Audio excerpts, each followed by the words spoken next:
দর্শক শ্রোতামণ্ডলী, debate with Rana চ্যানেলের পক্ষ থেকে আপনাদের স্বাগতম।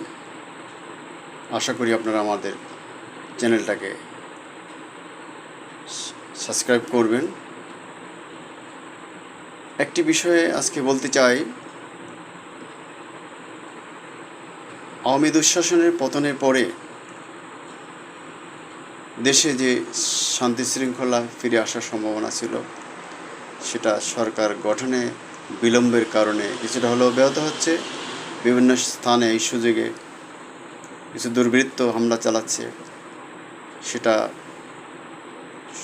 সন্ত্রাসী। আওয়ামী নেতাদের বাড়ি, দোকান, ব্যবসা প্রতিষ্ঠানের পাশাপাশি কিছু হামলা চলছে হিন্দু ধর্মাবলম্বীদের বাড়িঘর এবং মন্দিরে। আমরা এর তীব্র নিন্দা